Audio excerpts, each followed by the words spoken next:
Isang pinagpalang araw po sa inyong lahat bayang karerista. Kwentuhan balitang karera with Bossing Arriba King muli. For today's video ay magbibigay na po tayo ng ating tips and giya para sa araw ng Biyernes. PJC Friday Racing August 28, 2026. Malapit na po ang bayang karerista at meron pong 8 exciting races ngayon ang naihanda ng Philippine Jockey Club. Tara, pagkwentuhan na po natin to. Maganda po ang karera ng Friday. At bago nga po pala tayo magsimula, please subscribe, like, and share at click nyo na din po ang notification bell para updated po tayo palagi sa ating mga bagong video. Dito nga po pala sa race number 1, ng start ng first pick 6, mayroon lamang pong 5 kabayo ang maglalaban-laban at mukhang nakakalamang yung numero 2 at numero 3 na si Campil at si The Unforgiven bayang karerista.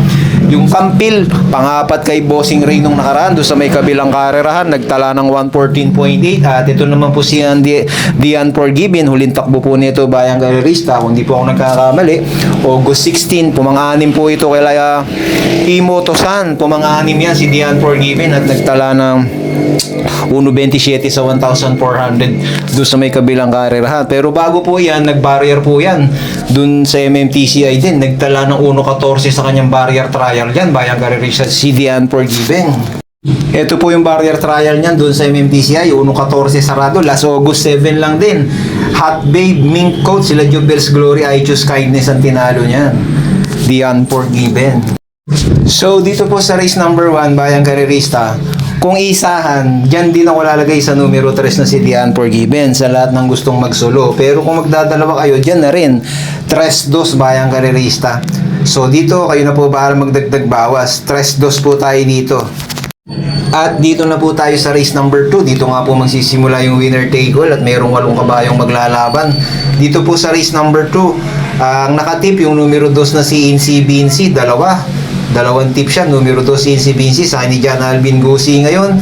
At isang numero 3 na si Michani Lethal, JT Pabilik.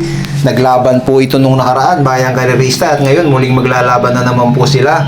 At makakalaban po nila ngayon sila Loaded, Mishani Soul, Pure Hearted, Classical at si Pyro Strider at si Bin Beret na isang dibanderang kabayo. Silipin po natin ang mga pass run nito bayang karerista, mga latest run nila at mga perbahan para mayroon naman tayong idea sa mga pan-trifecta, quartet at pentapecta natin. Tara, let's go!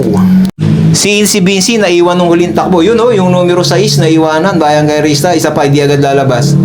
Ayun medyo naiwanan yung 6, Incy Vinci. Mashani Soul has settled better, off and running after long last, and a bit of a ragged start. Now getting away quickly, Miss Comaneci, and Dagatab was a lot of trouble in the gates, but came out running to lead on, settling down from Miss Comaneci. I told Mama booting up into second, Miss Comaneci third, fourth the inside then is Mashani Soul in a good spot, a bit wider on the outside of them is Mashani Lethal, and probing forward towards the lead, about 3 or 4 back Energetic, then came Penny Lass, 4 or 5 back Make Waves, Incy Vinci on the outside of Make Waves as they run towards that top turn, and Royal Dash is right out of the race on the circle, 650 out. Dagatab is about to be pressured by going into second spot Mashani Lethal, running in third spot the inside is I Told Mama, followed then by Miss Comaneci, dropping off is Mashani Soul, and then came Penny Lass, Incy Vinci best of the rest around the bend for home, and Dagatab running strongly takes them to the 200 metres. Here comes Miss Comaneci down the outside, over on the inside Mashani Soul, Dagatab in front, the rider had a peep around, sees Miss Comaneci coming with a rush on the outside. Miss Comaneci draws level, put the head in front of Miss Comaneci, has beaten Dagatab, Mashani Soul third, Penny Lass was next, followed then by, as they crossed the line, Incy Vinci, and then came well back behind them, Mashani. Royal ain't gonna have remains in second is Loaded and Royal Dash. As they turn for home, it's DreamHack. DreamHack has a clear path by 2 to 3 lengths. Working hard now in second, on the outside is Loaded. And switching beside the rail, 100 meters left to go, it's all DreamHack. DreamHack wins the race by 4 lengths. Loaded was second. Panay pigil lang ang ginawa kay Loaded, 115.42. Last July 3 Novato run niya dito sa PJC Loaded. Running beside the rail is Classical, and still in behind them is Crunchy. At the top of the stretch, matching their strides, energetic and classical. Classical, energetic, in a very tight competition, in a 100 meters to go. It's energetic, all the way energetic. Beating number 1 horse, Classical, last to finish. At yun naman ang novato ni Classical, 1.13 sarado. Ito, last July 3 din sa PJC. Nakakalaban niya si Energetic, pigil ng pigil lang din to si Classical. Racing. Setting had a good beginning is Spider Strider, too darn it. Is racing on the outside to grab the lead.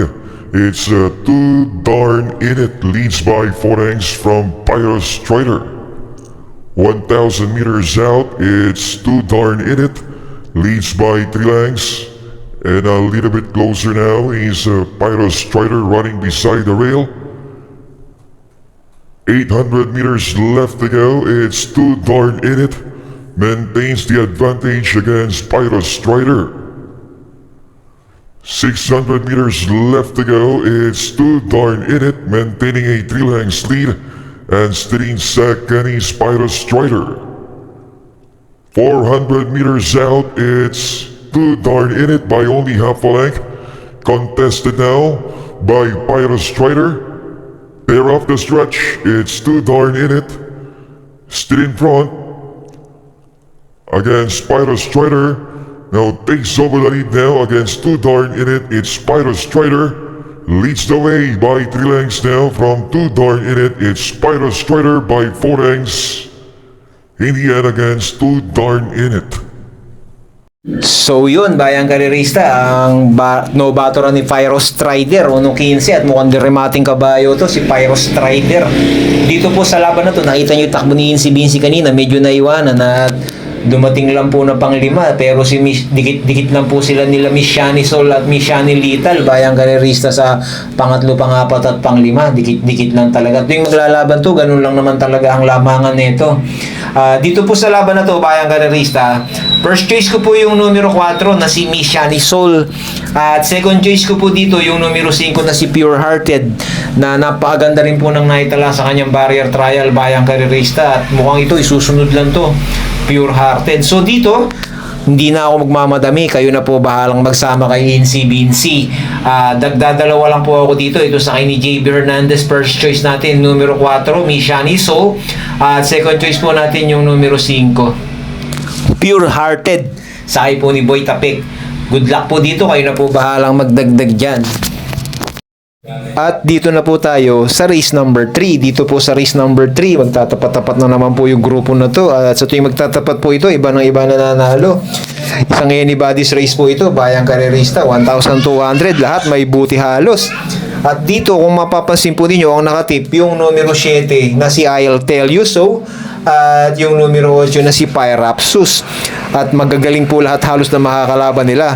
Pasadahan po natin yung huling takbo ni I'll Tell You So at ni Pyrapsus. Bakit sila ang nakatip dito?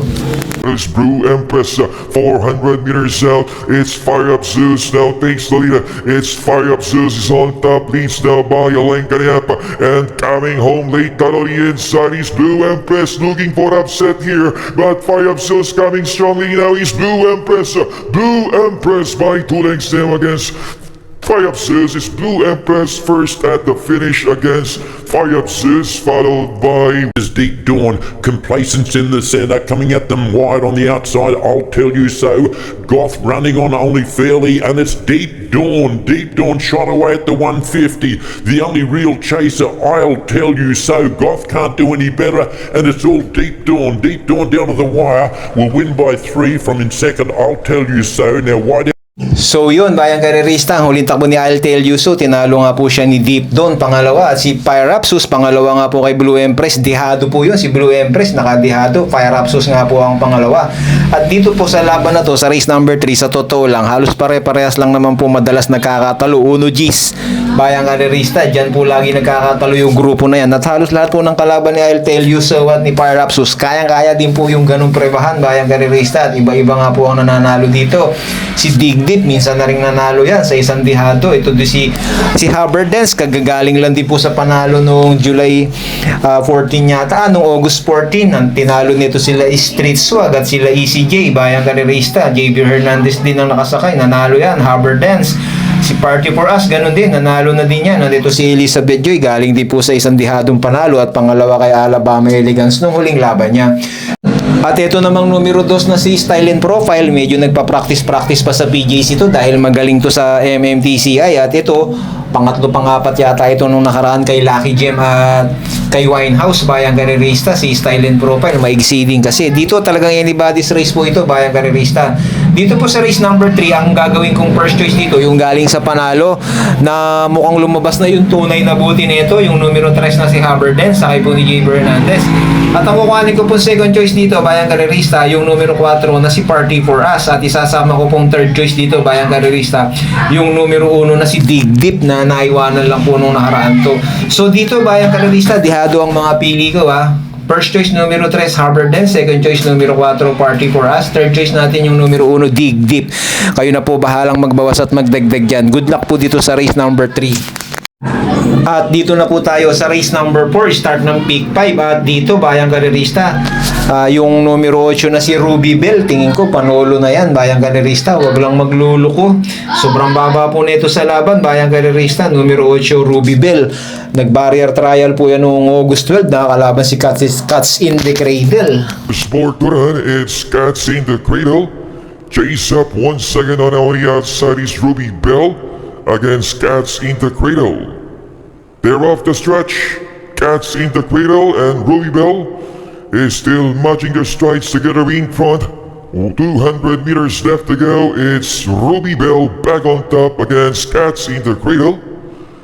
100 meters left to go. It's Ruby Bell by half length over Cats in the Cradle, and Ruby Bell wins by a length and a half over Cats in the Cradle. So yun, bayang karerista, at halos nagtala ng 1.14 yan. Si Ruby Bell at si Cats in the Cradle, natatakbo sa last race yan. Si Cats in the Cradle, mababa pareha sa laban. Dito po, bayang karerista, first choice ko yan, yung Ruby Bell. Siguro kung kukuha ko ng pang-protection dito, yung numero 1, We're Decent Enough. Pero ito si Ruby Bell, tingin ko panolo na. Wag lang magkakaroon ng problema to, bayang karerista. Pero sa mga gusto ng pang-protection, Word Isn't Enough ang kursonata ko dito, matuling kasi to eh. So dito, kayo na bahala magdagdag bawas dyan, bayang karerista. Solo, Ruby Bell, wag lang magkakaproblema. Kung magkakaproblema, pang-protection, Word Isn't Enough. Good luck po dito sa race number 4. At dito na po tayo, bayang karerista, sa race number 5. Start na po ng paborito ng lahat, pick 4. At dito po, bayang karerista, ang nakatip yung numero 1 na si Captain Bob, galing sa barrier trial. At ito naman po si Love ko to, na huling laban po ni Love ko to, medyo magaling yung nakalaban niya, si Gemma Bell. Kaya medyo hindi nakaporma, pero sobrang baba po nito sa laban, bayang karerista. Bago lumabang kay Gemma Bell yan, pumorkas kay Kangkalo, kay Batang Kangkalo. So, dito, bayang karerista sa race number 5, tingin ko medyo lamang yung numero 8 na yan. Love ko to, maiksi ang karera, 1,200 meters, si Espare. First choice po natin yan, yung numero 8, Love ko to. At ang kukuhanin ko po second choice dito, bayang karerista, ito pong numero 4 na si Gugma, na sakay po ng Buenas na Jinete, Jim L. Ciego, bayang karerista. At tingin ko 1,200 kaya din pong manalo ni Gugma dito, bayang karerista. At ang kukuhanin kong third choice, itong galing sa kanyang barrier trial, yung numero 1 na si Captain Bob, na napakababa naman po talaga nito sa laban, galing nga lang sa bakasyon at medyo hindi maganda yung numero niya. So dito sa race number 5, kayo na po bahalang magdagdag bawas. Magtatatlo po tayo. First choice numero 8, Love ko to. Second choice numero 4, Gugma. At third choice po natin yung numero 1 na si Captain Bob. Good luck po dito sa race number 5. At dito na po tayo sa race number 6. Dito po sa race number 6, isang 1741 split po ang paglalabanan, grupo, at napakababa po ng numero 1 na si Margot. Nakatip po yan, yung numero 1 na si Margot, tapos yung numero 2 na si Street Queen, at yung numero 3 na si King of Sipokot. So, ang nakatip po dito, yung 1, 2, 3, Bayang Karerista. Pakita ko po sa inyo yung ibang takbo nito. Pasadahan po natin kung bakit sila natitip dito. Tara. Noong August 2, naging segunda llamado si Street Queen. At naging tersero po kay Cristiano kay Stepbel yan, Bayang Karerista. Nagtala po ng 1.27.8. Third placer is Street Queen. Dito din po sa PJC yan, last August 2. At ito naman po si King of Sipokot noong July 15 dito din sa PJC. Naging pangatlo po kay Glenda's Magic at kay Stepbel din. Nagtala po ng 113.6 po yan si King of Sipokot. Sakay po dito siya ni King Flores. Ngayon po kasi JB Pilitro ang sasakay dyan. King of Sipokot 113.6 dito din sa PJC. At ito naman po si Margot, naging segunda kay Regal. Nanalo dihado si Regal noon. Last August 2 lang din, dito din sa PJC, 1,400. Nagtala po si Margot na siyang nalyamado dito ng 127.6. Margot. So yun, Bayang Karerista, kung pagbabatayan po natin yung mga huling takbo, talagang medyo mas mainam ang tinakbo ng huling nung tatlo na to, yung 1, 2, 3, dahil nag-1.13 nga po sa 1,200 at ito naman si Margot, 1.27, talagang mababa sa laban, Bayang Karerista. Pero, yun nga lang, Bayang Karerista ako, wala akong masyadong tiwala dito sa 1, 2, 3 na to eh. Kaya, tingin ko, magdagdag kayo dito, Bayang Karerista, sa race number 6. Si Lucky Nono, kalaban nila Queen Bell at Red Bell nung nakaraan yan, bumenta din yan at tingin ko hindi inilabas yung numero 4 na yan si Lucky Nono. At isa pa po pwedeng makachamba dito, Bayang Karerista, itong numero 8 na si Catper, na baka po mamaya mauna ay mag-follow the leader. Mga dihado po yan, yung dalawa na yan, 4 at 8. Sa mga may pandagdag, isama nyo po yan, Bayang Karerista. Pero sigurado ako yung 1, 2, 3 na to, ito malalyamado dito, Bayang Karerista. Pero ako, isasama ko yung 4 at yung 8 na pandihado, Bayang Karerista, at mga dark horse po dito yan. So dito po, Bayang Karerista, sabi ko nga sa inyo, yung 1, 2, 3 malalyamado. At yung 4, yung 4 at yung 8, pwede pong makadihado yan, Bayang Karerista. Si Clairvoyant, naging tersero llamado nung August 2. Pumanglima kay Queen Bell, Primero Soltado, Marengo at Bonnie Avenue. Sakay din po ni Pabs Cabalejo, 130.6 po. Yan po ang isa sa mga huling takbo ni Clairvoyant na makakalaban din nila sa race 6. So ganito, Bayang Karerista, total yung sa race number 4, yung numero 8 na si Ruby Bell, mukhang panolo naman. At yung numero 1, Cats in the Cradle sa last race, mukhang panolo din. Maglima po tayo dito. Isama po natin yung numero 4 at numero 8 na si Catper. 1, 2, 3, 4, 8 po tayo dito. Kayo na po ang bahalang magdagdag bawas dyan, Bayang Karerista, ha? Good luck po dito sa race number 6. At dito na po tayo sa race number 7, Bayang Karerista. Isang exciting race na naman po ito. Nandito na naman si Miss Shani Storm na galing po sa panalo to. Kamay na gamay po ni RCC Masyo. Si Deep Dawn galing din sa panalo. Alabama Elegance, isang impresibong panalo din po ang ipinakita nung nakaraan. At si Pilsamore galing din sa panalo to. Pero yung huling laban ni Miss Shani Storm, Pilsamore at si Ahamo, nandun din yan. At sumubok po sila pero hindi po nila kinaya si Miss Shani Storm. At si Great Sashi, isang malaking ano din dito yan, dark horse din dito yan. Dito po sa race number 7, ako tingin ko isang anybody's race, 1,200 meters. Pero itong si Miss Shani Storm, nakakadalawang sunod na panalo na po yan, Bayang Karerista sa maigsi. Kaya ako, dito rin ako lalagay, numero 2 Miss Shani Storm, may couple entry pa numero 2 Dream Girl, nasasakyan po ni NJ Esteban, Bayang Karerista. At ako, tingin ko kung meron man makakalaban dito si Miss Shani Storm, etong numero 8 na si Alabama Elegance na sobra-sobrang nanalo to nung nakaraan kay Uno. Makalabas lang ng maganda. Kaya lang kailangan luchahin nila to si Miss Shani Storm kasi pag pinabayaan nila to makapagpahinga lalo nilang hindi lalampasan to, Bayang Karerista. So dito magdadalawa ako, kayo na po bahala magdagdag sa dalawa. First choice numero 2 Miss Shani Storm, tingin ko paglabas pwedeng ang panolo. At kukuha lang tayo ng pang-protection, yung numero 8 na si Alabama Elegance na galing din po sa isang impresibong panalo at hindi po iniwanan ni JB Hernandez. So dito, 2 at 8, good luck po dito sa race number 7. At dito na po tayo, Bayang Karerista sa race number 8. Ito na nga po, Bayang Karerista si numero 1, Cats in the Cradle, Pabs Cabalejo. Yun nga po, tuhog sa tip yan. Sigurado magiging super mega outstanding yan sa last race. At nakita nyo po yung barrier nila kanina ni Ruby Bell. Kahit umuulan ay talagang parehas, uga-uga. Sa ibabaw ng kabayo yung Katsin de Cradle at si Ruby Bell sa kanilang barrier trial. Sobrang baba talaga nito, bayang karerista si Katsin de Cradle. At di natin alam kung sakasakali na magkaroon ng problema to. Dahil maraming malalaglag pagka natalo to si Katsin de Cradle, bayang karerista. At paratingan nga po ito, bayang karerista. Dito po sa last and final race, siyempre dyan tayo lalagay. Sa lahat ng mga gustong magsulo, pwede pong panolo Katsin de Cradle.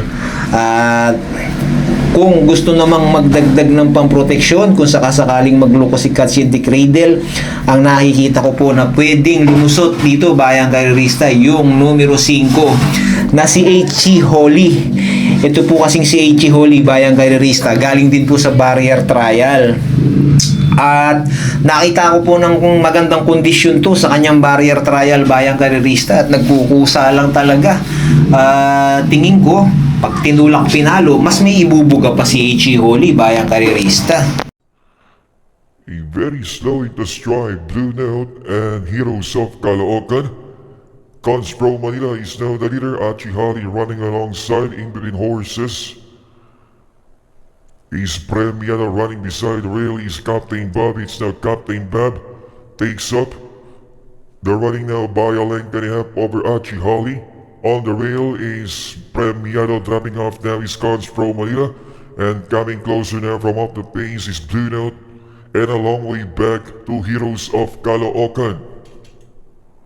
Around the fourth turn, it's Captain Bob is still the leader.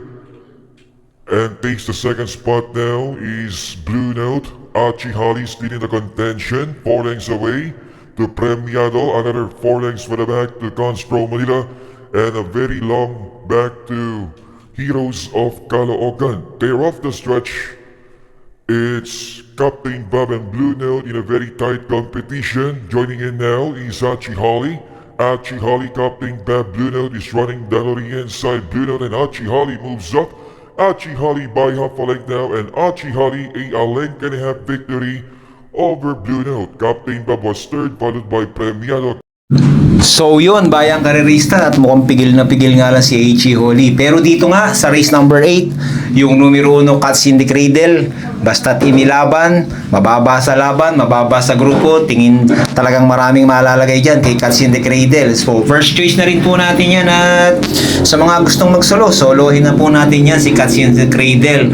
Pero ako nga, totally marami namang may mga panulo din naman sa una. Isasama ko na to si H.C. Holly. Sa mga may gusto lang po, bayang karerista ha, sa kay H.C. Holly, sa mga may ayaw, panulo po yan yung numero 1 na si Katsin de Cradle. At sana lang ilabas yan yung numero 1, Katsin de Cradle. So dito, sa race number 8, 1 at 6 ako. Maraming salamat po sa inyong lahat, at sana po'y makatama po tayo ngayong araw ng Friday. Maganda ang karera at sana makatama ang bayang karerista.